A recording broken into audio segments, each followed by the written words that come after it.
مسلمون. السلام عليكم ورحمة الله وبركاته. الحمد لله وكفى والصلاة والسلام على النبي المصطفى وعلى آله وصحبه أهل الصدق والوفا. أما بعد، فقال الله عز وجل في كتابه الكريم: وإذ قالت أمة منهم لم تعدون قوما الله مهلكهم أو معذبهم عذابا شديدا قالوا معذرة إلى ربكم ولعلهم يتقون.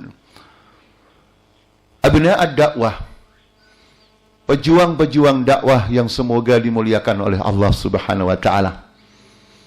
Alhamdulillah, di malam yang semoga diberkahi oleh Allah, di tempat yang semoga diberkahi oleh Allah Subhanahu wa taala ini, kita dipertemukan oleh Allah Azza wa Jalla dalam rangka melaksanakan kewajiban kita bersama, yaitu multaqa dakwah, pertemuan dalam rangka berdakwah, ya, mengajak umat manusia ke jalan Allah Subhanahu wa taala. Dengan demikian semoga seluruh aktivitas kita dalam hidup ini benar-benar diridhai oleh Allah Subhanahu wa taala. Hafizakumullah, tema yang kita angkat dalam kajian di malam hari ini, hafizakumullah, adalah al-mukhtarikuna fid dakwah, penyusup-penyusup dakwah. Yang kita maksud dengan dakwah sudah bertentu adalah ad-da'watul islamiyah, mengajak umat manusia ke jalan Allah Azza wa Jalla. Tema ini, saudaraku sekalian, insya Allah akan kita bagi menjadi beberapa bab. Bab yang pertama adalah ahammiyatud dakwah, urgensi dakwah. Apa pentingnya si dakwah itu? Sampai Al-Quran berulang-ulang berbicara tentang dakwah, baik ayat Makkiyah atau ayat Madaniyah. Apakah ayat-ayat Allah yang turun di Makkah atau sebelum hijrah, atau juga ayat-ayat Madinah yang turun setelah hijrah atau di Madinah, ya semuanya ya ibadallah, hafizakumullah, berbicara tentang dakwah. Apa pentingnya? Kemudian bab yang kedua, hafizakumullah, manhum malil mukhtarikuna fi dakwah. Siapa itu penyusup-penyusup dakwah yang membahayakan dakwah, membahayakan Islam, membahayakan kaum muslimin, membahayakan perjuangan dalam Islam. Manhum, siapa itu mereka? Dan ma mauqifuna minhum, bagaimana sikap kita terhadap mereka? Setelah kita diberikan ilmu oleh Allah, tahu siapa itu penyusup-penyusup dakwah, selanjutnya adalah ma mauqifuna minhum, bagaimana sikap kita terhadap mereka. Dan yang ketiga insyaallah adalah al-hulul, solusi, jalan keluar. Bagaimana ketika di tengah-tengah umat ini ternyata terdapat penyusup-penyusup dakwah yang membahayakan Islam, yang sering mengadakan muamarah, konspirasi, persekongkolan dengan musuh-musuh Islam, padahal mereka mengaku agamanya Islam. Nah, pertanyaannya, malhal, apa solusinya? Sehingga kita semua, hafizakumullah, diberikan basirah, ketajaman, pandangan kita, baik pandangan hati atau pandangan mata kita, sehingga kita tidak keliru dalam melihat diri kita dan diri umat manusia. Ini Bapak Ibu yang insya Allah akan kita sampaikan. Jadi tema ini terdiri dari 3 bab. Satu babnya kurang lebih 500 halaman. Jadi berapa Bapak? Berapa halaman Pak? 1500 halaman. Nah, ini saya tawarkan sebelumnya, teruskan. Bapak ingin khatam 1500 halaman atau sampai makan malamnya keluar? Pilih mana Pak? Ya, sampai secapeknya aja Pak ya, insya Allah. Kita mulai al-babul awal, bab yang pertama. Apa pentingnya dakwah? Sebelum apa pentingnya dakwah, kita semua harus paham apa definisi dakwah. Dakwah secara bahasa adalah mengajak. Secara istilahi, dalam istilah agama Islam, istilah Al-Quran dan Sunnah, dakwah itu adalah dakwatun nasi, ilallah. Caranya bil hikmati wal mau'izatil hasanah wal mujadalah billati hiya ahsan. Targetnya apa? Hatta yakfuru bit-taghut wa yu'minu billah. Jadi dakwah itu mengajak seluruh umat manusia. Manusia, apakah yang sudah beriman atau yang masih kafir. Kalau dia orang beriman yang ahli maksiat, didakwahi, diajak agar meninggalkan kemaksiatan. Atau dia sudah taat kepada Allah, tapi hobi sendirian tidak mau berjamaah, maka kita dakwahi agar berjamaah. Karena tidak mungkin kita memperjuangkan Islam sendirian. Orang kafir memusuhi Islam, Bapak Ibu, sendirian atau berjamaah? Nah, berarti tidak ada yang kita dakwahi, yang tidak kita dakwahi, semua kita dakwahi. Ya. Dakwahnya kepada siapa? Ilallah, ya. Kepada Allah. Jadi bukan ilayya. Jadi kalau kita pengajian, kita belajar, ya, kita berdakwah, tidak ngajak manusia untuk mengikuti diri kita, tapi untuk mengikuti Allah. Karena Allah berfirman, Kul hadhihi sabili ad'u ilallah. Surat Yusuf ayat 108. Atau yang kita baca dalam surat tadi, surat An-Nahl. Ud'u ila sabili rabbika. Jadi dalam berdakwah Bapak Ibu, tidak boleh kita ngajak manusia untuk ikut diri kita. Karena manusia, ya, manusia Bapak Ibu pasti benar atau mungkin salah. Pasti benar atau mungkin salah. Berbeda dengan ajaran Allah. Dan juga bukan ilaina, tidak ngajak, ya, tidak mengajak manusia untuk mengikuti golongan kita, partai kita, ya, ormas kita. Karena dakwah yang seperti itu akan melahirkan ta'assub, fanatisme golongan. Bapak Ibu, ada nggak pengajian kalau bukan kiainya, bukan ustadznya yang ngisi, nggak mau dengerin, ada nggak Pak? Ada nggak Pak? Orang beragama Islam pengajian rajin di mana-mana, tetapi dengan saudaranya tidak mesra. Kalau teman satu jamaahnya dengan gurunya senyumnya panjang, mat lazimut tawal kalimin 6 harokat. Tapi kalau bukan golongannya dikorupsi Pak, menjadi mat tobi'i 2 harokat. Ada nggak Pak? Karena Pak, dakwahnya bukan ilallah, tapi ilayya atau ilaina. Makanya tegas ilallah, itu definisi dakwah. Nah, caranya bagaimana? Caranya pertama bil hikmah. Dengan hikmah, karena ayatnya berbunyi ud'u ila sabili rabbika bil hikmah. Yang kedua caranya wal mau'izatil hasanah. Dan dengan mau'izah, nasihat yang baik. Bapak yang soleh, ibu yang solehah, saya bertanya, kenapa ketika dengan hikmah tidak ada kata hasanah, bil hikmah, titik. Begitu wal mau'izah, ya, ada hasanahnya. Masirru fi dzalik. Apa rahasianya? Jawaban yang pasti benar adalah wallahu a'lam. Ya kan Pak ya? Tapi Bapak kalau kuliah lagi ada pertanyaan, jawabannya wallahu a'lam. Lulus enggak Pak? Wallahu a'lam. Inilah indahnya Quran. Kenapa al-hikmah tidak ada hasanahnya? Karena hikmah itu pasti hasanah. Banyak ulama tafsir mengatakan kata hikmah dalam Quran itu makna yang pertama adalah as-sunnah an-nabawiyah. Apalagi kalau jatuh setelah kata al-kitab, Quran wal hikmah berarti sunnah. Kama arsalna fikum rasulan minkum yatslu alaikum ayatina يتلو عليكم آياتنا ويزكيكم ويعلمكم الكتاب والحكمة. Ya. Ini contoh dari tafsirul Quran bil Quran. Ulama mengatakan tafsir yang paling benar adalah menafsirkan Quran dengan Quran. Makanya tidak usah hasanah, karena seluruh sunnah Nabi adalah hamba sekalian. Jadi jangan sampai ada ibu-ibu semua sunnah Nabi bagus kecuali Bapak kan nggak tahu jawabnya. Bapak pelaku nggak sih Pak? Oh, apa sunnah Nabi yang kurang disenangi sebagian ibu-ibu? Oh, ya sunnah Nabi semua baik, tapi jangan sampai jadi laki-laki sunnah Nabi hanya diambil yang sesuai dengan selera. Bapak Ibu, laki-laki biasanya sunnah Nabi yang paling disenangi apa? Jihad atau kawin? Ya, harus semuanya Pak.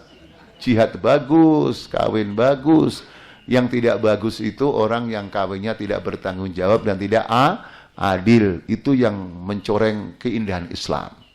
Jadi seluruh sunnah itu pasti baik. Makanya tidak usah pakai hasanah. Begitu wal mau'izah harus hasanah. Walaupun kita dakwah kita ikhlas, ingin membersihkan bid'ah agar tidak ada khurafat, tapi kalau caranya tidak hasanah, orang itu lari. Umpamanya Pak, orang baru datang pertama kali ke masjid, barisannya nggak rapi, memang harusnya rapi, tapi baru pertama datang ke masjid. Kemudian orang yang berdebat, Pak, ini bid'ah, baris kok nggak rapi. Besok datang lagi atau hilang Pak? Kenapa? Karena mau idhohnya tidak. Itu mau idhoh hasanah atau maidu? Paham sahabat? Paham sahabat? Makanya pakai al-hasanah. Seperti Nabi ketika mendakwai ya iparnya sallallahu alaihi wasallam, yaitu Ibnu Umar. Apa kata beliau? Agar disampaikan kepada Ibnu Umar, pada istri beliau, pada Hafsah, pada saudaranya itu anha. Ni'mal ghulamu Ibnu Umar in qamal lail. Ya, ni'mal ghulamu Ibnu Umar in qamal lail. Sebaik-baiknya pemuda adalah Ibnu Umar apabila dia rajin sholat malam, sholat tahajud. Apa kata Ibnu Umar? Begitu saya mendengar nasihat Nabi, hafizakumullah, maka setelah itu saya tidak pernah meninggalkan sholat tahajud. Bapak Ibu, kalau sholat tahajud yang sunnah jangan nggak ditinggalkan, apalagi yang karena indahnya apa tadi Pak? Nah, coba kalau seandainya orang mengatakan, Ibnu Umar, yang rajin doang qiyamul lail kamu anak Umar, ipar Nabi lagi, kok males begitu? Pak, hasilnya sama atau beda? Bapak Ibu, hasilnya sama atau beda? Padahal tujuannya sama nggak? Caranya berbeda. Jadi dakwah itu harus al-hasanah.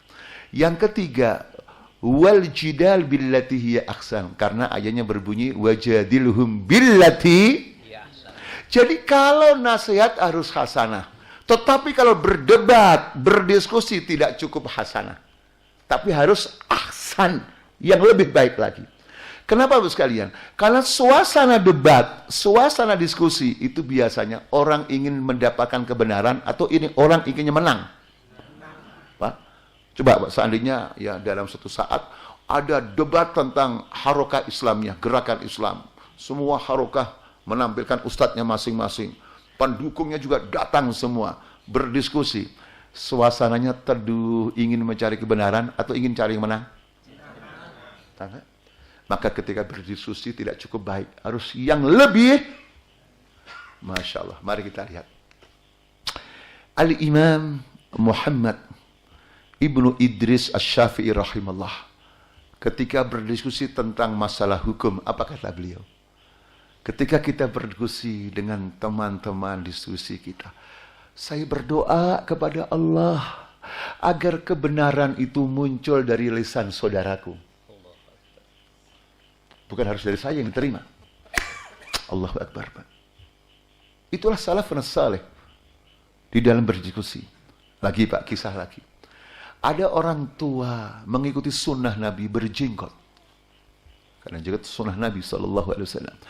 Maka ketika ada orang menenteng-nenteng anjingnya, ya, dengan mengatakan, hei orang tua, anjing saya ini lebih mulia daripada jenggot kamu itu.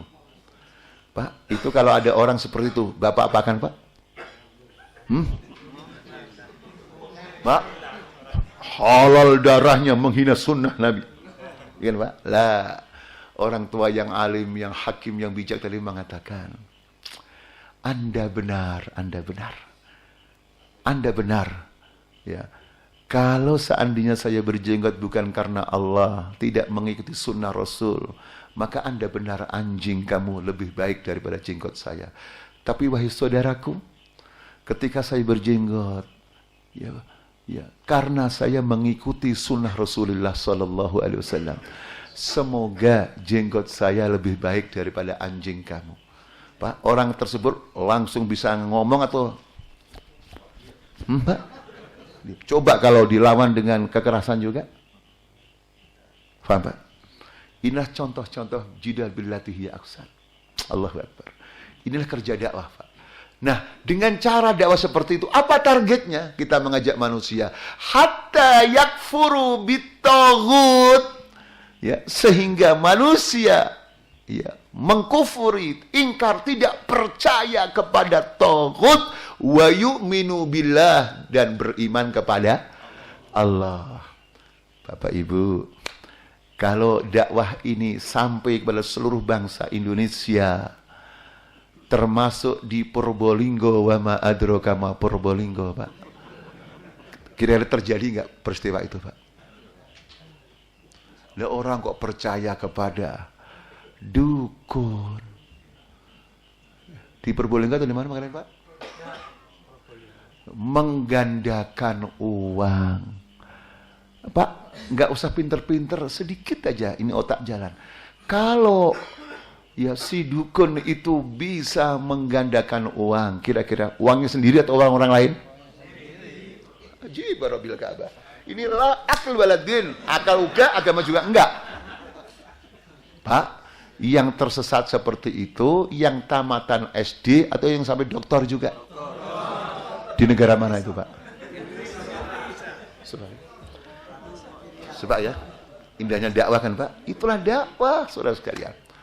Selesai, Pak ya. Ini mukadimah baru definisi dakwah. Baru definisi udah seberapa jam, Pak ini, Pak? Gimana nih? Nah, sekarang masuk kepada ahamiyatud dakwah. Apa urgensi dakwah? Dan ingat Bapak sekalian, dakwah jangan diartikan ceramah. Ceramah itu bagian kecil daripada dakwah. Bapak Ibu, mengajak orang itu harus ceramah saja atau bisa dengan akhlak? Bisa nggak, Pak? Dengan mal, harta benda bisa nggak, Pak? Dengan wewenang bisa nggak, Pak? Dengan jabatan bisa nggak? Sehingga tidak ada lagi orang yang mengatakan, Ustaz, saya tidak punya potensi dakwah. Lah, seluruh umat Islam punya potensi dakwah. Yang harta dengan hartanya, yang jabatan dengan jabatannya, yang menulis dengan tulisannya, yang punya media dengan medianya, ya ibadallah. Allahu Akbar. Sehingga semua terlibat dalam kerja dakwah yang besar ini, atau sering kita sebut dengan mega proyek Robban. Nah, masuk ke bab yang kedua, ma ahamiyatud dakwah. Apa urgensi dakwah? Pertama sekali, dakwah adalah kerja yang paling mulia, profesi yang paling mulia. Tidak ada orang yang lebih mulia daripada orang yang berdakwah. Mad dalil, mana dalilnya? Dalilnya surat Fussilat, surat 41, ya ibadallah. Hafidhakumullah, ayat 33, ketika Allah berfirman, wa man ahsanu qawlan mimman da'a ilallah wa amila salihah wa qala innani minal muslimin. Saudaraku sekalian, siapa yang mengatakan, siapa yang lebih baik daripada orang berdakwah di jalan Allah? Yang mengatakan tadi siapa, Pak? Allah. Itu pasti benar atau mungkin benar? Kalau kata calon gubernur, pasti benar atau mungkin?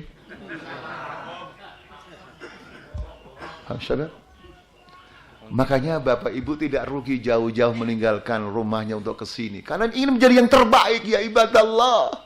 Memang tidak ada orang yang terbaik. Yang visi misi hidupnya adalah menyelamatkan umat manusia dari api neraka, ya ibadallah. Yang menyelamatkan umat manusia dari menyembah taghut. Taghut itu dalam tafsir adalah setiap yang disembah selain Allah.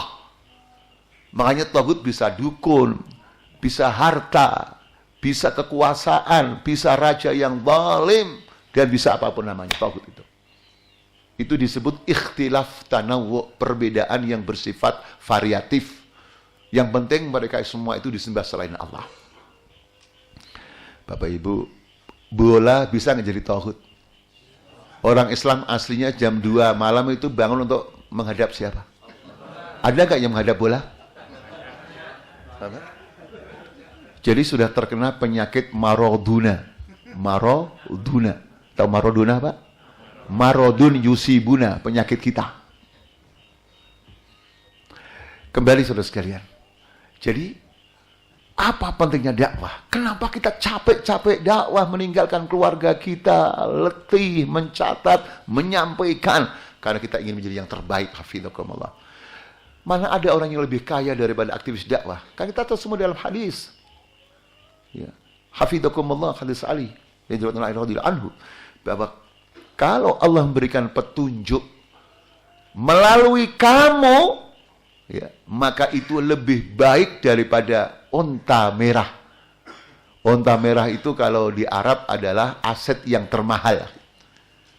Kayak di Indonesia, Pak, mahal yang mobil yang termahal apa, Pak? Begini atau begini apa, Pak? Itu yang mahal-mahal itu? Lebih mahal daripada itu, Pak. Wa fi riwayatin khairun minad dunya wa ma fiha. Lebih baik daripada dunia dan isinya. Mana ada orang yang lebih kaya daripada aktivis dakwah?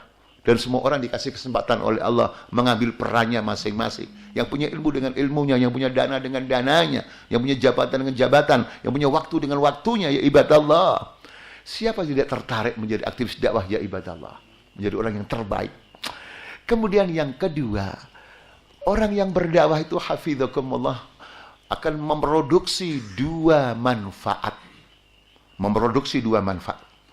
Yang pertama, al-manfaah ad-dakhiliyah.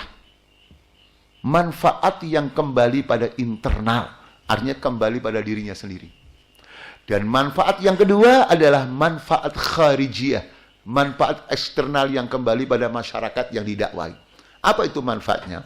Manfaat yang pertama kalau kita berdakwah, ya ibadallah, di pengadilan Allah nanti kita selamat. Ya Allah, kami sudah menyampaikan dakwahmu ya Allah. Kami sudah menyampaikan agamamu ya Allah. Masalah orang menerima atau tidak, iman atau tidak, itu urusan siapa? Allah.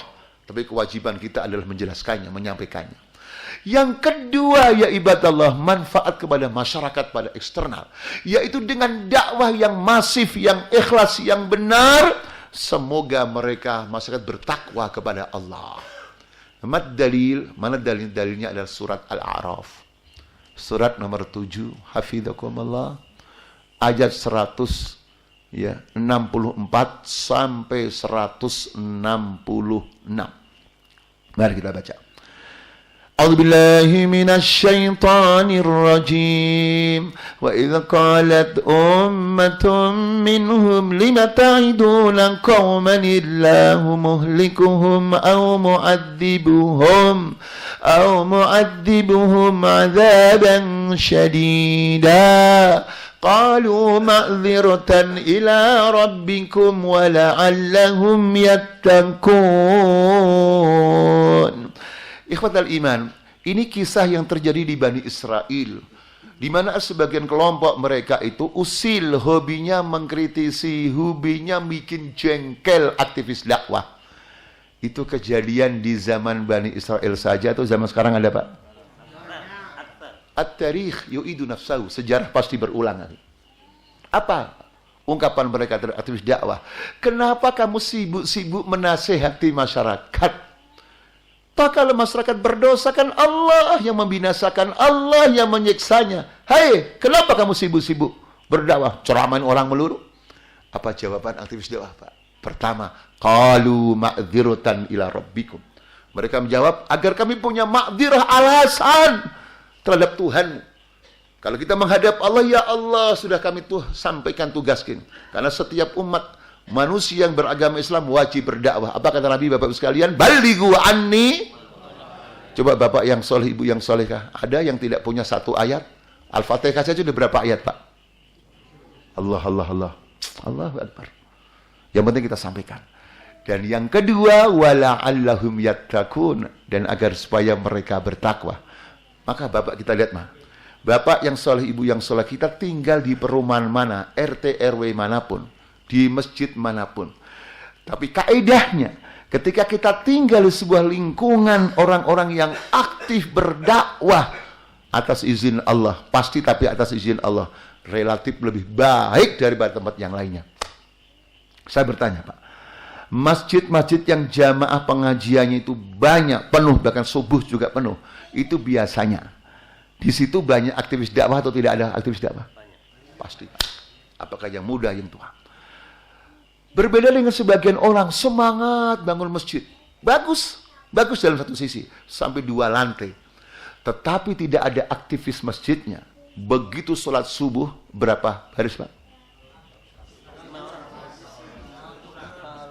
Karena yang dibangun baru fisiknya. Yang benar itu yang dibangun manusianya dulu. Makanya ada ungkapan dalam dunia dakwah, bina'ur rijali muqaddamun ala bina'il ahjar. Membangun rijal, membangun tokoh-tokoh aktivis-aktivis dakwah itu harus diprioritaskan, harus didahulukan daripada membangun batu atau fisik. Masjid penting, langgar penting, musola penting dibangun. Tetapi kalau anak kita, pemuda kita tidak dibangun keimanannya, tidak dibangun mentalnya, masjidnya kosong atau penuh Pak? Allahu Akbar. Makanya dakwah itu kebutuhan kita semua, hafizakumullah. Kebutuhan bangsa, kebutuhan negara, kebutuhan pemerintah. Jadi kalau negara ini bebas narkoba, bebas korupsi dan sebagainya, makanya harus digalakkan apa Pak? Tetapi yang terjadi, aktivis dakwah itu biasanya dikasih kehormatan atau dicurigai. Di dunia ini kalau ada badan intelijen, yang diinteli orang kafir atau orang Islam? Termasuk di negara mana Pak?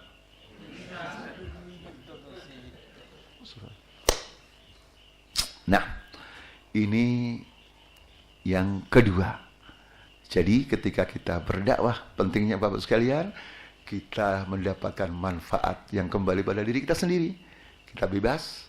Kemudian, ya di pengadilan Allah, diharapkan dengan kita semua berdakwah, terjadi akselerasi, percepatan kebaikan yang ada di bumi Allah, di dunia termasuk di Indonesia ini. Dan juga yang tidak kalah pentingnya, yang ketiga, pentingnya dakwah, kita diselamatkan oleh Allah dari azab. Diselamatkan dari azab Allah. Diselamatkan dari menjadi kera seperti Bani Israel yang telah terjadi. Karena mereka menentang Nabi, menentang dakwah, akhirnya jadi kera. Dengan Pak tadi ayat selanjutnya. فَلَمَّا نَسُوا مَا ذُكِّرُوا بِهِ أَنْجَيْنَا الَّذِينَ يَنْهَوْنَ عَنِ السُّوءِ وَأَخَذْنَا الَّذِينَ ظَلَمُوا بِعَذَابٍ بَئِيسٍ بِمَا كَانُوا يَفْسُقُونَ. Allahu Akbar. فَلَمَّا عَتَوْا عَمَّا نُهُوا عَنْهُ قُلْنَا لهم كونوا قردة خاسئين. Bangsa apa Pak yang jadi kera? Ulama tafsir mengatakan, apakah benar menjadi kera dia? Atau yang menjadi kera adalah jiwanya, mentalnya? Ulama al-muhakkikun, ulama setelah meneliti semua ya kajian-kajian mufassir itu, maka sebagian ulama mengatakan benar kedua-duanya. Kenapa? Karena Allahu qadir. Allah mampu nggak menjadikan manusia jadi kera Pak? Mampu nggak Pak? Allah mampu nggak menjadikan manusia tetap manusia tapi sifatnya kayak kera? Mampu nggak? Maka kedua-duanya benar. Hafizakumullah. Jadi diselamatkan oleh Allah ketika sebuah bangsa itu berdakwah. Makanya Bapak sekalian di dalam surat Al-Anfal, surat nomor 8 ayat 25 berbunyi, wattaqu fitnatan la tusibanna alladhina zalamu minkum khassah wa'lamu annallaha syadidul iqab. Takutlah kamu akan fitnah, ya, musibah, bencana yang tidak hanya menimpa orang-orang yang zalim di antara kalian saja. Bukan hanya yang zalim yang kena, tapi kena hampir seluruh masyarakat. Maka kapan itu terjadi? Orang baik-baik kok kena juga? Kapan? Ya. Rasulullah SAW bersabda, tafsir yang paling benar setelah tafsir Al-Quran bil Quran, yang kedua tafsir Al-Quran bil Sunnah. Di dalam hadis yang diriwayatkan oleh Abu Bakrin As-Siddiq radhiyallahu anhu, Nabi bersabda, "Idza ra'an nasu al-munkara wa la yughayyirunahu yushikullahu ayya ummahum bi'iqabi." Ini qaidatul haya, kaidah kehidupan yang tidak akan berubah sekalian. Di negara manapun, di bumi Allah manapun, yaitu apabila masyarakat atau manusia melihat kemungkaran, pakai al di sini lil istighraq, kemungkaran apapun, kemungkaran akidah, berupa perdukunan, kemungkaran politik, kemungkaran budaya, kemungkaran ekonomi, kemungkaran apapun namanya. Kok masyarakat diam, tidak merubahnya? Maka hampir-hampir Allah meratakan masyarakat semuanya dengan azabnya, siksanya. Bapak Ibu, peringatan Allah ini baru peringatan atau sudah terjadi? Nggak usah jauh-jauh Pak, dekat tempat saya mengajar. Makanya saya sering tidak akan lupa menyampaikan ini supaya saya dan kita semua diselamatkan oleh Allah. Saya ngajar di salah satu daerah di sana Pak, di Ciputat. Setelah rapat dosen saya baru tahu ternyata di Situ Gintung, wa ma adraka ma Situ Gintung. Bapak tahu kan? Pernah dikenal sama Situ Gintung? Yang jebol itu? Itu setiap Sabtu malam Minggu Pak. Kayak malam apa Pak? Kayak malam apa Pak? Kayak malam apa Pak? Maka beruntunglah kita sekarang ada di sini Pak ya. Enggak di Situ Gintung. Itu mudah-mudi apakah mahasiswa, mahasiswi, karyawan-karyawati setiap malam Bapak Ibu. Ya, di situ berduaan laki perempuan. Hanya bayar 3.500 pada preman. Sampai fajar sampai pagi. Sebelum saya teruskan Pak kisah ini karena ini rapat dosen. Saya bertanya atau ada orang bertanya, "Ustaz, jangan suudzon Gun Ustaz. Laki perempuan kan tidak mesti berbuat seperti itu." Sekarang saya balik bertanya, laki perempuan bukan suami istri Pak, berduaan di Situ Gintung sampai malam. Kira-kira qiyamul lail atau mau ngapain Pak? Pak, mau sholat tahajud? Mau jumrah akobah? Mau tawaf ifadah? Ini kan jelas, majtama ar-rajulu wal mar'atu illa wa thalithuhuma syaitan. Udah jelas, sabda Nabi pasti benar adanya. Dan apa terjadi Pak? Ketika masyarakat pada diam. Ketika terjadi jebol segitu, saya bertanya, yang kena siksanya cuma yang pacaran saja atau masyarakat setempat ada yang meninggal? Berapa ratus Pak yang meninggal waktu itu? Maka tidak boleh kita mendiamkan kemungkaran. Jangan sampai seorang muslim merasa pasti masuk surga, tapi hidupnya duduk manis, tenang, tidak peduli pada kemungkaran. Apalagi kemungkaran yang bernama menghujat Al-Quran. Ya kan Pak? Surat apa Pak yang lagi terkenal?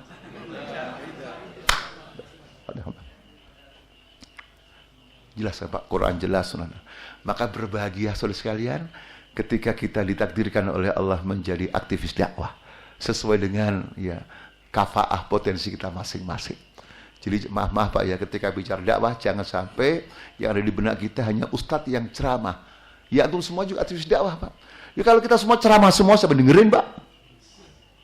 Bapak mendengar langsung disampaikan pada keluarganya, teman-temannya dan sebagainya. Inilah urgensi dakwah yang ketiga Pak ya. Sengaja Pak cukup sekian saja bab pertama. Nanti temanya jadi berubah urgensi dakwah Pak. Tadi temanya apa Pak? Penyusup dakwah. Jangan panjang-panjang. Setengah jam udah Pak, baru bab pertama. Sekarang bab yang kedua.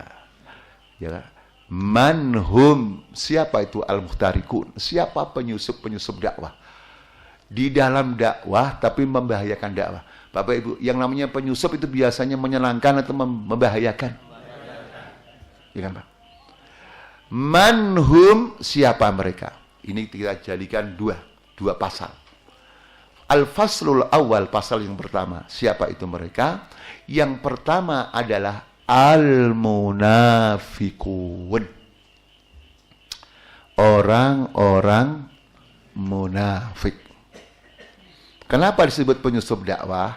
Karena mereka ngakunya beragama Islam, tapi di dalam Islam membangun atau merusak. Paham Pak? Mereka berada di dalam barisan umat Islam, tetapi di dalamnya merapikan barisan umat Islam untuk mengacak-ngacak. Paham Pak? Makanya dalam bahasa Al-Quran mereka itu munafikun. Nah pertanyaannya, supaya kita tidak mudah menuduh munafik orang lain, tapi yang pertama terpenting adalah menuduh diri kita sendiri. Manhum, siapa itu munafik? Dan apa itu nifak? An-nifaq adalah mustalahun jadid fil Islam. Istilah baru dalam Islam. Kenapa disebut baru Bapak Ibu sekalian? Karena fenomena nifak dan istilah nifak ya, itu baru ada di zaman ya Makkah atau zaman Madinah, Pak. Madinah, betul. Jadi selama 13 tahun tidak ada ayat-ayat yang berbicara tentang, karena di Mekah cuma 2, kalau nggak mukmin ya kafir, ya kan Pak? Ya kan Pak? Nah di Madinah, setelah Nabi sampai ke Madinah, kepemimpinan Nabi tidak diragukan, masa semakin banyak orang kafir yang di Madinah mau melawan Nabi, takut karena Nabi sudah kuat. Akhirnya apa? Supaya dianggap bagian dari kaum muslimin. Pura-pura. Makanya munafik atau nifak didefinisikan dalam Islam, dalam terminologi Islam adalah idharul islami wa ibtanul kufri. Ya, Pak. Jadi memperlihatkan keislaman pura-pura tapi menyembunyikan kekafiran. Itulah munafik, Pak. Itulah munafik. Nah, sekarang saya bertanya. Sebelum saya katakan apa sifat-sifatnya, apa bahayanya nifak itu?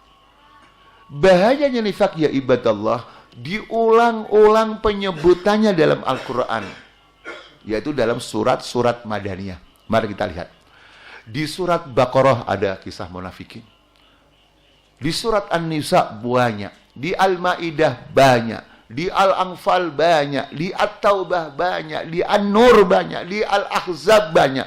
Bahkan ada surat khusus namanya surat Allahu Akbar. Lagi Pak, dari segi perbandingan matematika. Ketika Allah Subhanahu wa Ta'ala berbicara tentang sifat-sifat orang beriman di dalam awal surat Al-Baqarah cuma 2 atau sampai 3 ayat. Dzalikal kitabu la raiba fi hudan lil alladzina yu'minuna sampai 3 ayat. Ketika berbicara tentang sifat-sifat orang kafir cuma 2 ayat. Innal ladzina kafaru sawa'un alaihim a'andartahum am lam tundirhum la yu'minun. Khatamallahu ala, cuma 2 ayat. Begitu berbicara tentang sifat-sifat orang munafik ya ibadallah, dari ayat 8 sampai ayat 20. Jadi berapa ayat, Pak? 13 ayat ya ibadallah. Bapak Ibu, itu kebetulan atau hikmah dari Allah? Al-Qur'anu munazzahul minal musodafah. Quran disucikan Allah dari kebetulan. Tidak ada kebetulan. Semua adalah aturan Allah, kehendak Allah. Nah, kalau ditanya nanti oleh-oleh untuk istri dan anak kita, masiru fi dzalik, Pak. Gitu. Apa, Pak? Rahasianya sampai kok tidak sama? Menjelaskan orang-orang beriman cuma 3 ayat. Orang kafir cuma 2 ayat. Begitu orang-orang munafik sampai apa, Pak, rahasianya? Jawaban yang pasti benar, wallahu. Ya kan, Pak ya? Tapi Bapak kalau kuliah, ya, ujiannya jawabannya wallahu alam. Lulus nggak, Pak? Wallahu a'lam. Saudara sekalian, sesuatu yang jelas itu butuh penjelasan yang panjang lebar atau cukup pendek? Sesuatu yang sudah jelas, perlu panjang atau pendek? Ya. Orang beriman jelas nggak? Orang kafir jelas nggak? Makanya cukup 2 ayat. Tapi orang munafik, bahasa Arabnya lancar, masanya banyak, titelnya banyak. Orang banyak terkesima nggak? Nah, makanya cara memahamkannya. Ya, saudaraku sekalian, hafizakumullah. Nah, nanti hafizakumullah. Ya, kita akan menjelaskan tentang sifat-sifatnya setelah tahu bahayanya. Dan bahayanya lagi, yang lebih bahaya lagi di akhirat, Allah berfirman, innal munafikina fid darkil asfali. Bapak Ibu, kalau ayat Quran berbicara tentang seksa orang-orang kafir, itu ada ayat seperti ini atau cuma finari saja? Tapi begitu orang munafik, fid darkil asfali minan nar. Kenapa lebih bahaya, lebih keji, lebih menyakitkan, lebih pedih? Kenapa ya ibadallah? Karena double dosanya. Kalau orang kafir dosanya kufur, yang lainnya ngikuti. Tetapi orang munafik selain kufur yang disembunyikan dalam hatinya, dia menipu. Yang ditipu nggak tanggung-tanggung Allah. Bapak lihat ayat 9 dari surat Al-Baqarah. Yukhadi'unallaha walladzina amanu. Mereka menipu Allah dan orang-orang beriman. Saudara sekalian, kalau Allah jadi tipu, apalagi apalagi ya, manusia, apalagi anak istrinya, apalagi umatnya. Allah jadi tipu, mengaku beriman, amanah, walaupun Allah tidak bisa menipu, tidak bisa ditipu. Karena wa ma yakhda'una illa anfusuhum wa ma yash'urun. Allahu Akbar. Nah, sekarang apa sifat-sifatnya supaya kita tahu penyusup dakwah. Penyusup dakwah itu seperti apa sifat-sifatnya? Pertama adalah 3 sifat yang sudah Bapak ketahui semua dalam hadis. Karena Nabi bersabda sallallahu alaihi wasallam, ayatul munafiki salas. Tanda-tanda orang munafik adalah 3. Apabila berbicara, jangan Pak. Apabila berjanji, apabila wa idza tumina khana. Pak, itu yang seperti itu kira-kira Pak. Kalau di zaman Nabi itu sudah ada. Kira-kira di zaman sekarang Pak? Sedikit atau banyak Pak? Banyak atau banyak Pak? Ada nggak Pak calon pemimpin begitu sebelum menjadi pemimpin calon janjinya banyak, ada Pak? Sekali. Maka berhati-hatilah pada penyusup-penyusup dakwah yang menjadi pembohong, pengkhianat, ya, dan tidak menepati janji. Itu sudah 3 Pak ya, nomor 1 tapi 3. Nomor 2 Bapak sekalian, sifat-sifat munafik supaya hati-hati. Kalau kita punya ormas Islam, kalau kita punya partai Islam, atau kita punya apapun lah, namanya yang jelas organisasi Islam, hati-hati. Penyusup, ya sifatnya yang kedua, setelah yang pertama tadi ada 3 hal, adalah wala'uhum lil kuffar. Wala mereka, loyalitas mereka, kesetiaan mereka, kepemimpinan mereka diberikan kepada orang padahal mengaku beragama Islam. Mad dalil, mana dalilnya? Dalilnya adalah surat An-Nisa ayat 138 139. Apa kata Allah? Basyiril munafiqina bi anna lahum adzaban alima. Berilah berita gembira orang-orang munafik dengan azab yang pedih. Bapak Ibu, yang seperti itu butuh tafsir atau enggak usah? Belum jelas atau sudah jelas, Pak? Sudah jelas, makanya Ibnu Abbas radhiyallahu anhu mengatakan tidak semua ayat Quran itu harus ditafsiri. Karena sudah jelas. Qul huwallahu ahad, perlu ditafsiri, Pak? Ya udah satu-satu aja, enggak kok 3 tapi 1, enggak usah. Ya. Siapa itu orang munafik? Jelas tidak membutuhkan tafsir. Alladzina yattakhidunal kafirina awliya'a min dunil mu'minin. Yaitu mereka yang menjadikan orang-orang kafir sebagai pemimpin-pemimpin mereka, bukan orang beriman. Kenapa kok begitu orang munafik itu? Ayabtahuna indahumul izzata fa innal izzata lillahi jami'a. Apakah mereka ya ingin mendapatkan izzah kemuliaan dari orang-orang kafir, padahal izzah secara keseluruhan hanya milik Allah? Pak, orang munafik itu ketika mendukung orang kafir gratis atau ingin mendapatkan sesuatu? Ada nggak Pak orang itu ingin dianggap mulia kalau uangnya banyak? Ada nggak Pak? Ada nggak orang ingin mulia kalau dia diberikan jabatan? Padahal kemuliaan itu punya orang kafir atau punya Allah? Allah Ta'ala Pak. Itulah sebabnya kenapa munafik selalu menjadi antiknya orang kafir sepanjang masa. Pak, ayat tadi itu jelas atau membutuhkan tafsir, Pak? Jelas. Tidak semuanya ayat Quran membutuhkan tafsir. Kalau ada orang yang mengatakan tidak jelas, yang tidak jelas ayatnya atau kepalanya, Pak? Hah? Di kepalanya, Pak, yang nggak jelas. Hafidzakumullah.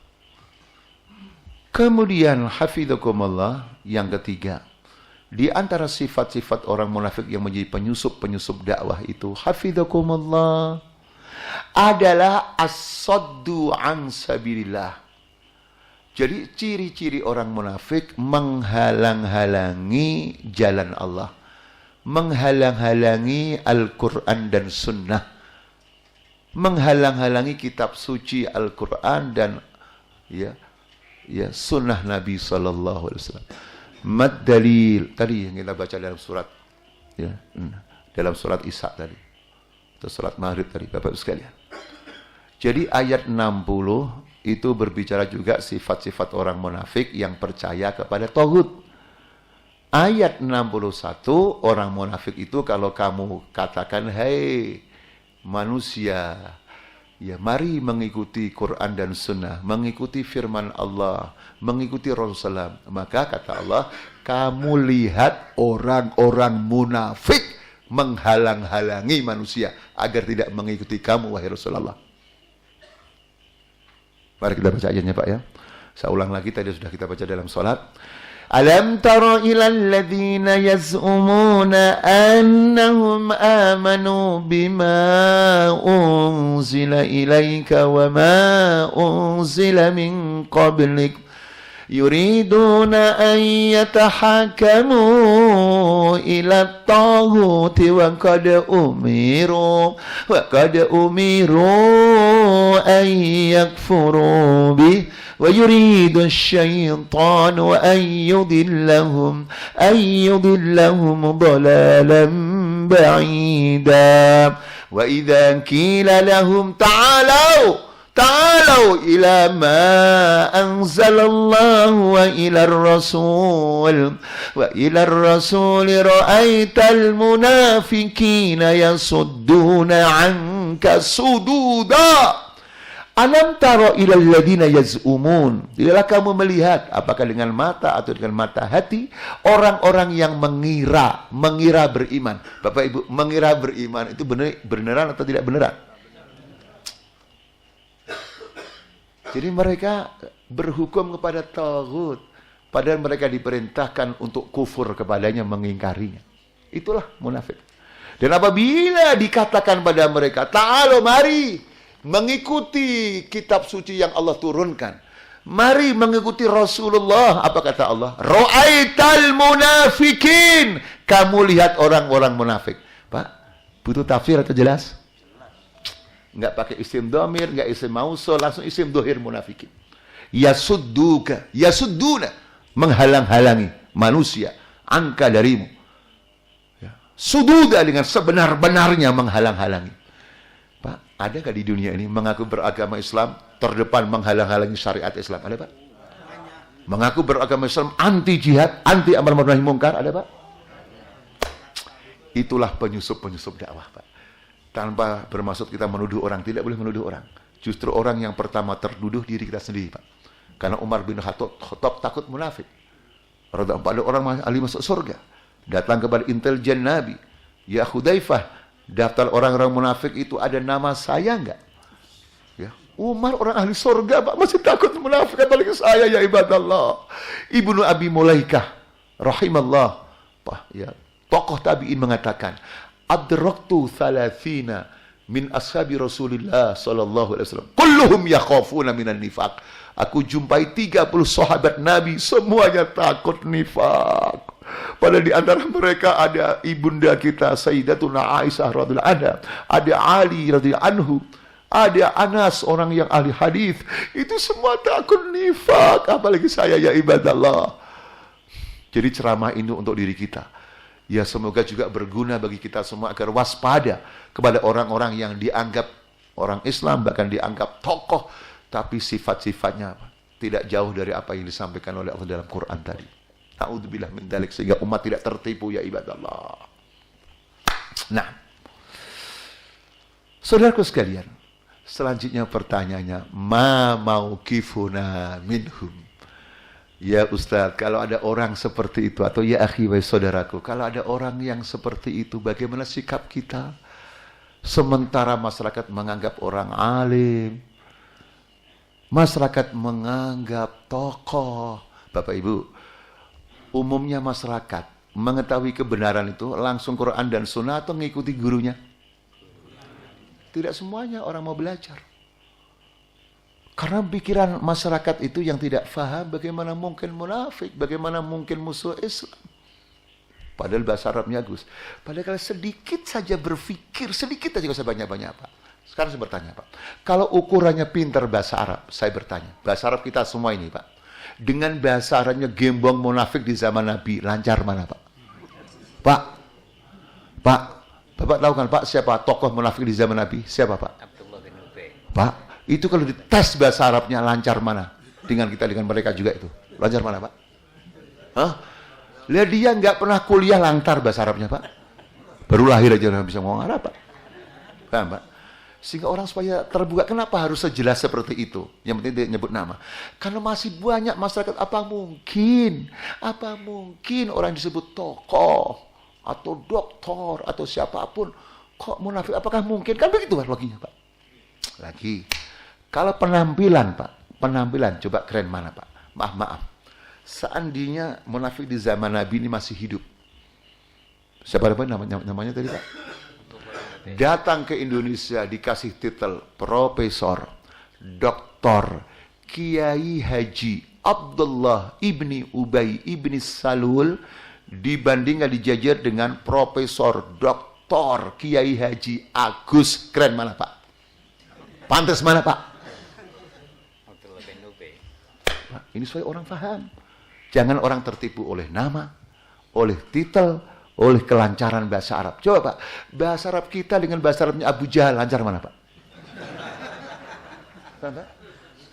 Kenapa harus diterangkan sejelas-jelasnya seperti ini? Karena masih banyak orang yang tertipu ya ibadallah. Hanya gelar-gelar dunia yang dibesarkan oleh media. Sementara media sebagian besar masih di tangan.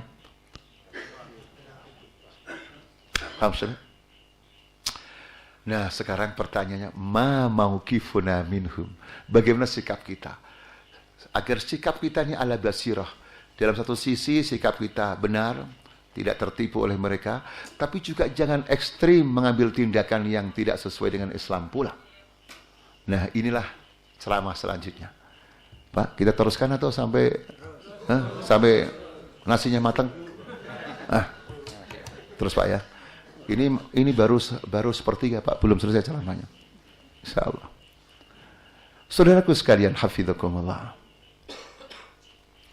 Mauqifuna, sikap kita pada mereka yang pertama adalah humul aduwul hakikiyu. Mereka itu adalah musuh kaum muslimin yang sebenarnya. Mad dalil, mana dalilnya? Dalilnya juga ada dalam surat munafikin sendiri Pak. Ayat 4, di mana Allah menutup ayat 4 dengan ungkapan humul aduwu, mereka itu orang munafik, musuh kamu yang sebenarnya. Ya Ustadz, dari mana kata sebenarnya atau al-hakiki? Yaitu dari redaksi Quran yang menggunakan jumlah ismiyah dan khobarnya mubtada pakai makrifat.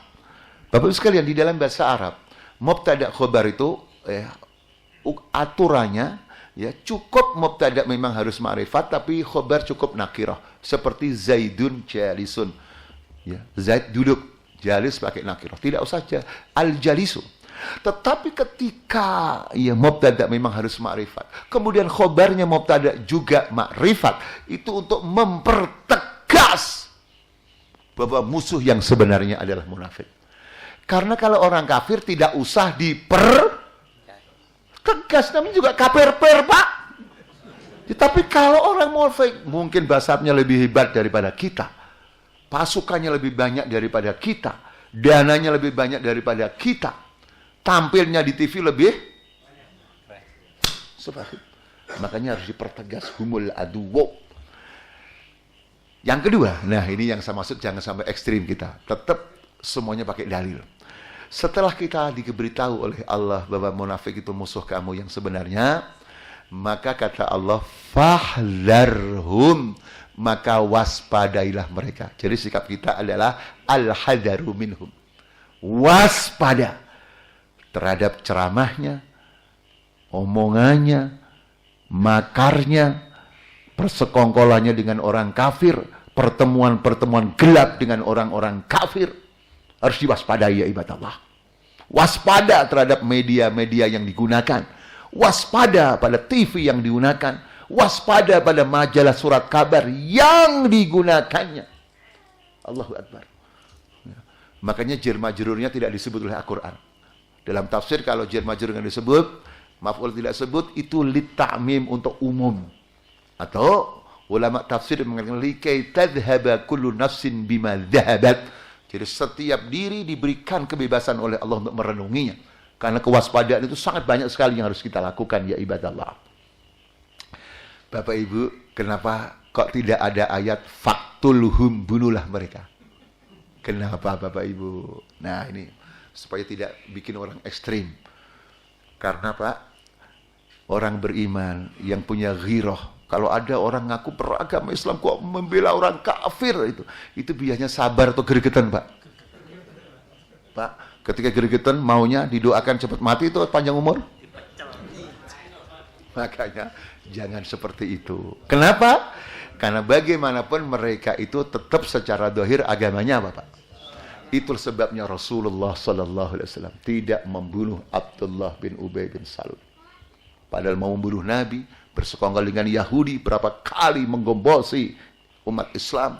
Tetapi ketika anaknya sendiri yang sudah masuk Islam jadi sahabat Nabi, minta izin pada Rasulullah. Ya Rasulullah, izinkan saya biar saya yang membunuh bapak saya sendiri yang kafir itu. Jangan sampai ya Rasulullah keburu dibunuh oleh saudaraku.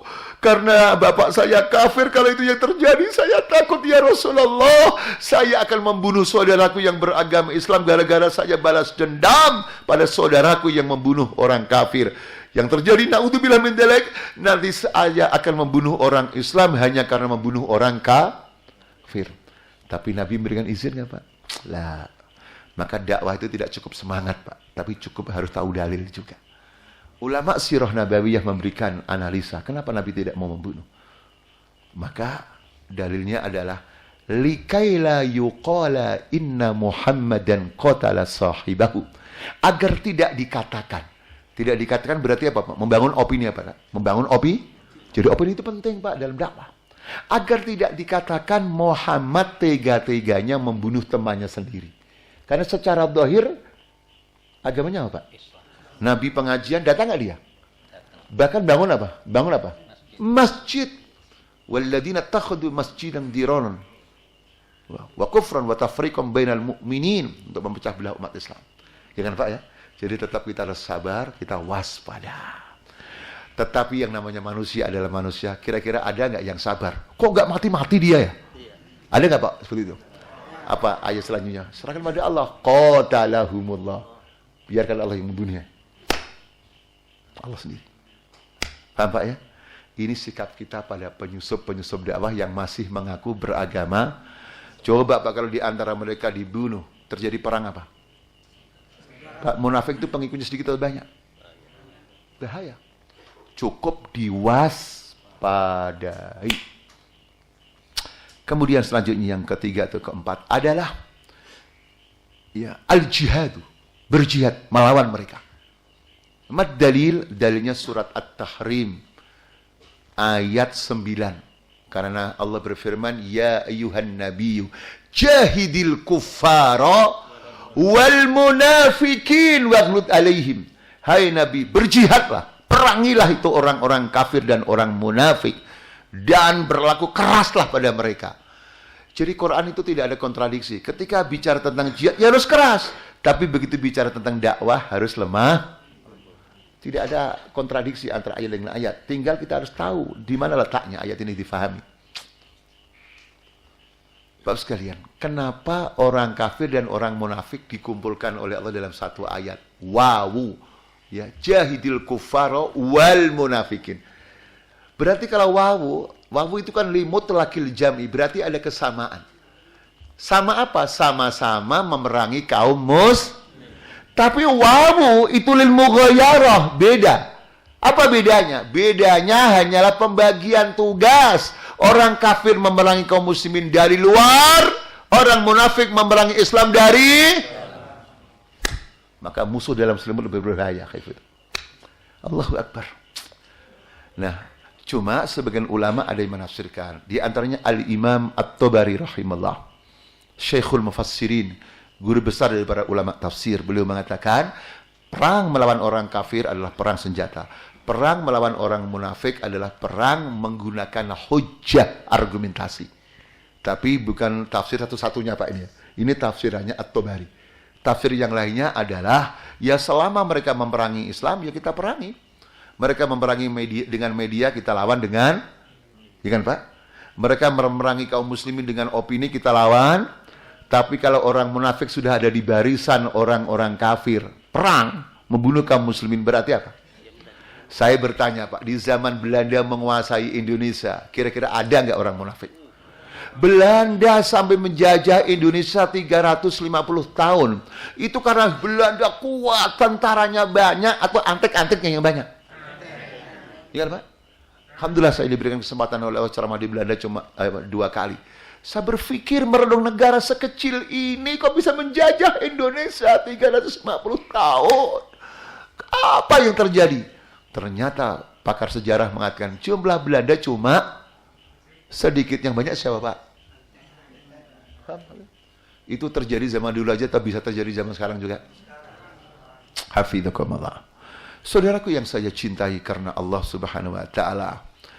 Yang kedua, pasal yang kedua, siapa lagi penyusup dakwah itu? Supaya kita tidak hanya melihat orang munafik. Yang kedua adalah an-naf'iyun. An-naf'iyun. Orang-orang Islam yang terkena penyakit naf'i. Penyakit kepentingan, Pak.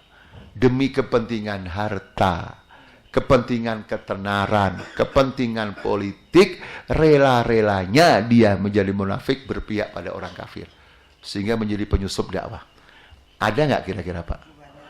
Mengaku beragama Islam, tapi yang melaporkan aktivis dakwah kepada Intel adalah orang Islam sendiri. Ada nggak Pak? Hah? Pak, orang kafir sampai punya daftar nama-nama aktivis dakwah dan jihad, itu yang laporin siapa kira-kira?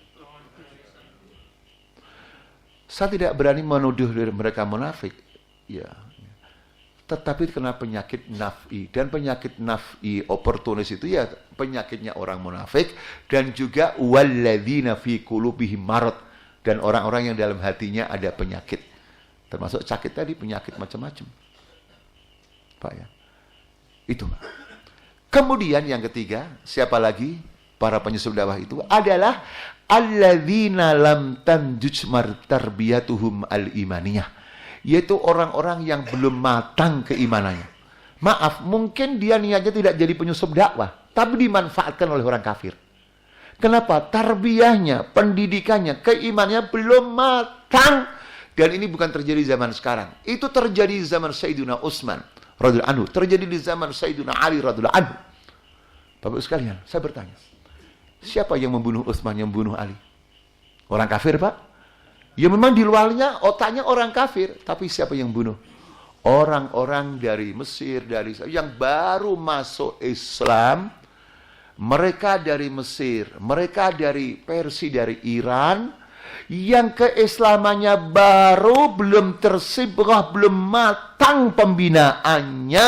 Hafidzakumullah, ketika ada masalah internal umat Islam, cara-cara yang digunakan, cara jahiliyahnya masa lalu. Ketika masih menjadi orang-orang Persia, menyembah api. Ketika dulunya menjadi pengikut Romawi, agama ahli kitab. Dan itu digunakan untuk menyelesaikan permasalahan. Dan mereka mayoritas. Karena mereka itu banyak. Sehingga sebaik-baiknya sahabat, ketika sudah gelombang demo sekian banyak dan mereka orang-orang yang mentah, maka menjadi penyusup dalam jamaah muslimah. Akhirnya Khalifah Nabi, ya, Sallallahu Alaihi Wasallam, setelah Abu Bakar Umar meninggal dunia di tangan dan juga Ali radhiyallahu anhu. Makanya yang bahaya seperti itu, akhi. Bapak Ibu, maaf saja. Zaman sekarang ini, semoga kita dijaga oleh Allah, Pak ya. Mudah nggak orang kafir nyewa preman untuk membunuh aktivis dakwah? Mudah nggak kalau nggak dilindungi oleh Allah? Dibayar berapa kira-kira, Pak? Dan preman kalau kita tanya agamanya apa? Belum tentu maksudnya memerangi Islam, belum tentu. Tetapi bisa karena belum matang. Makanya jamaah apapun, ormas apapun harus ditingkatkan kualitas tarbiyahnya. Terakhir bab yang ketiga, saudara sekalian. Selama Pak ya. Ya, nanti pertanyaannya banyak Pak ya. Adalah hafidzakumullah al-khulul. Bab yang ketiga setelah kita mengetahui urgensi dakwah dan siapa penyusup dakwah, hafidzakumullah, dan sikap kita sudah kita ketahui, hafidzakumullah. Sekarang malhal, bagaimana solusinya? Pertama adalah at-tawiyatul islamiyatus sahihah al-mustamirrah asyamilah. Jadi harus mengadakan penyadaran Islam, pencerahan Islam. Pertama harus benar. Jangan sampai kita mencari solusi sumbernya bukan dari Islam malah. Ya udah. Harus dari Islam, dari Quran dan Sunnah, sirah nabawiyah, ditambah pengalaman dari salafun saleh, orang-orang yang saleh. Kemudian yang kedua, ini yang kedua masih nomor 1 Pak ya, adalah ya asyamilah, yang menyeluruh. Jadi kalau mengajarkan Islam ya semuanya. Jangan mengajarkan Islam hanya fikih saja. Walaupun fikih penting. Ya fikul ahkam, ya fikih dakwah, ya fikih aulawiyat, fikih muwazana, ya akidah, ya tafsir, ya hadis, ya usul fikih. Ya. Semua harus dipelajari ya ibadallah. Karena Islam itu syamil. Udkhulu fis silmi kafah. Karena mengajarkan Islam yang sepotong-sepotong akan melahirkan manusia yang sepotong-sepotong. Karena tidak utuh. Kemudian yang ketiga adalah al-mustamirrah, terus-menerus. Bapak Ibu saya bertanya, Nabi itu kalau mengajarkan Islam pada sahabat, musim tertentu atau setiap saat? Apa? Ijlis bina nu'min sa'ah. Nah sekarang ini banyak nggak Pak? Kajian-kajian cuma sebulan sekali. Ada nggak Pak? Cukup nggak Pak? Memang di sini sebulan sekali Pak. Tapi di tempat Bapak seminggu sekali. Nah di sini sebulan sekalinya karena jauh ini. Tapi di tempat Bapak setiap hari. Paling tidak habis sholat asar baca ya tafsir Jalalain atau Riyadus Shalihin. Atau apa saja. Atau Ibnu Katsir atau Sahih Bukhari. Ya. Kalau ceramah seperti ini kan hanya menyemangati saja Pak. Datanya berapa Pak? Bulan sekali Pak. Jadi Jakarta aja menyemangati aja Pak. Tapi yang menjadikan orang faham ya guru kita. Yang kita harus mulazamah, berinteraksi terus menerus. Karena memang untuk menjaga akidah umat itu mulazamah. Tidak cukup tabligh ceramah yang sebulan sekali nggak cukup. Harus mulazamah. Sehingga setiap pertanyaan tanya pada imamnya, tanya pada gurunya. Makanya harus mustamirrah. Terus menerus. Sementara ada watak sebagian bangsa maunya bukan terus-menerus, tapi mempunyai penyakit musiman. Pak, bangsa di dunia ini ada yang senang baca Quran, tapi bacanya malam tertentu, ada nggak Pak? Yang dibaca surat tertentu, ada nggak Pak? Surat apa Pak? Surat Al-Ma'idahnya dibaca nggak? Yang baca malah orang kafir Pak. Sibah Pak. Itu Pak ya. Nah, dan yang kedua, terakhir cuma yang kedua adalah ya taswiyatul jamaah al-muslimah. Ya. Ya. Minal muhtariqin, membersihkan ya setiap jamaah umat Islam itu dari penyusup-penyusup. Artinya apa, Pak? Jangan sampai penyusup-penyusup itu diberikan kesempatan untuk masuk dengan mudah.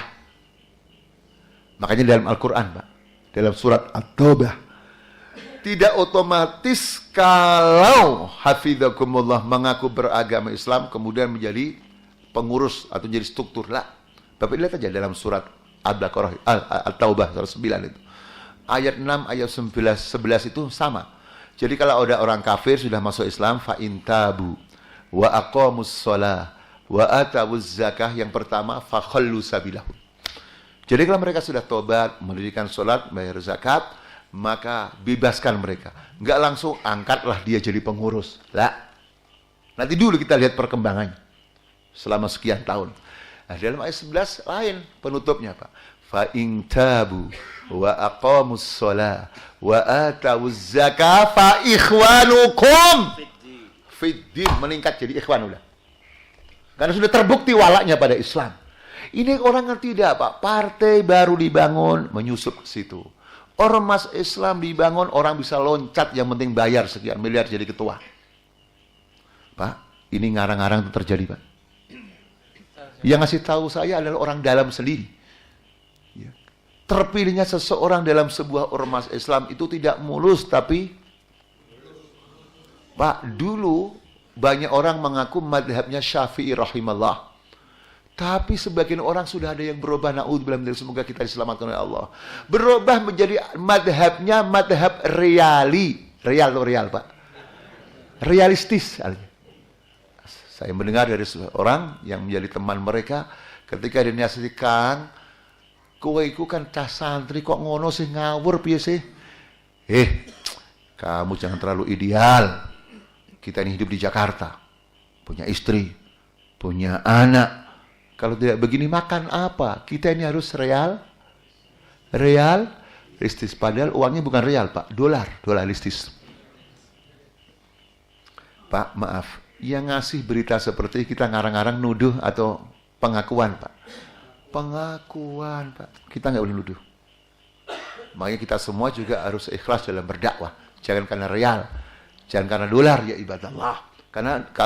Karena itu, na'udzubillah, kita juga bisa dimanfaatkan musuh-musuh Islam untuk merusak dakwah kita sendiri. Hafizakumullah. Makanya jamaah harus dibersihkan daripada itu. Hafizakumullah.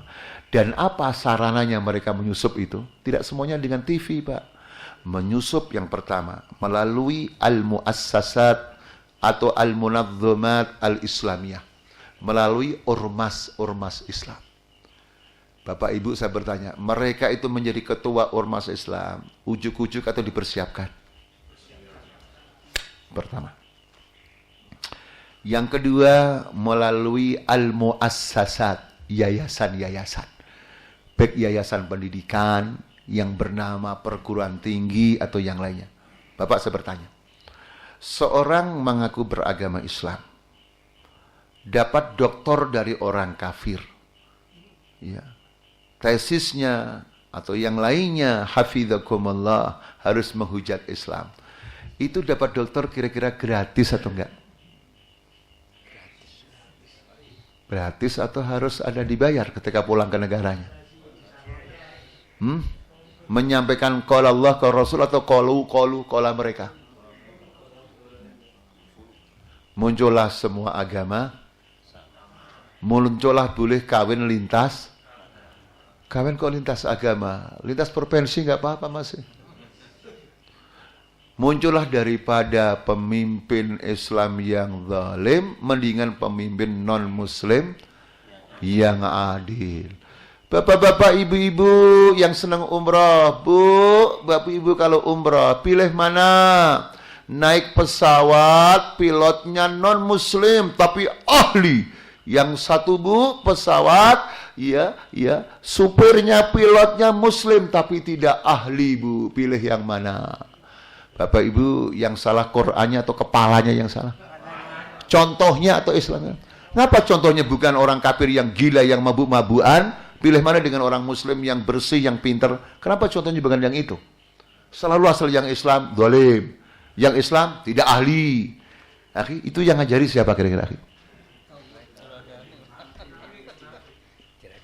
Makanya ulama besar mengatakan mereka itu bukan tulabul gharb, bukan muridnya orang barat. Karena kalau murid mahasiswa itu qad yunakishuna asatidahum. Yang namanya murid bisa juga berdiskusi dengan gurunya. Pak, murid itu apakah selamanya murid atau bisa diskusi juga? Bertanya gak, Pak? Tapi hum ubadul gharb, mereka penyembah barat. Apa yang dikatakan itu seolah pasti benar. Yang selalu dikritisi, Pak, Quran dan Sunnah atau kata profesornya? Pak, yang selalu dikritisi mereka itu Quran dan Sunnah atau gurunya? Gurunya yang kafir pun nggak pernah dikritisi. Quran, Sunnah? Contoh lah, Pak. Waris katanya. Coba, saudara sekalian, adil nggak itu Islam? Orang perempuan dari Wonogiri jualan di Jakarta, jual jamu nih mas. Ya, nanti kalau bapaknya meninggal dapat satu bagian. Sementara saudara laki-lakinya main layang-layangan, main burung di Wonogiri, tidak kerja. Nanti bapaknya mati dapat. Adil nggak itu? Saya bertanya. Yang salah ayat warisannya atau kepalanya? Bapak Ibu, yang salah ayatnya atau contohnya? Dia kenapa laki-laki main burung? Laki-laki kerja, ar-rijalu qawwamuna 'alan nisa bima faddala ba'dhum 'ala wa bima anfaqu min. Kenapa laki-laki Islam dicontohkan main burung? Lagi kenapa? Enggak adil katanya. Perempuan lemah dapat satu bagian. Iya kan Pak? Laki-laki yang kuat malah dua bagian. Padahal kalau berpikir sedikit aja, Quran berpihak lebih besar kepada siapa? Mari Pak kita katakan, ini kalau dalam hukum warisan. Halaka halik. Ada orang meninggal Pak, meninggalkan dua anak laki perempuan. Yang satu Fatimah, yang satu Muhammad. Uangnya cuma 3 juta Pak. Berarti Fatimah dapat berapa Pak? Muhammad? Enak mana? Nanti dulu. Orang akan menjawab sih enak Muhammad. Kawin dengan modal 2 juta. Dapat gadis Betawi. Pak, gadis Betawi itu kalau kata kawin gadis Betawi Pak ya. Lemarinya berapa? Tempat tidurnya berapa? Ya Pak, emasnya berapa? Keriaan untuk pesta berapa? Berapa Pak? Kira-kira sekarang? Salafin 30 juta ya kan Pak? Itu ketika kawin 30 juta dengan modal 2 juta. Muhammad ketika kawin bahagia atau pening kepalanya Pak? Suaranya bahagia atau suaranya tang, tang, tang. Kalau pengantinnya Arab, den, ya kan Pak? Ingat istri atau ingat hutangnya Pak?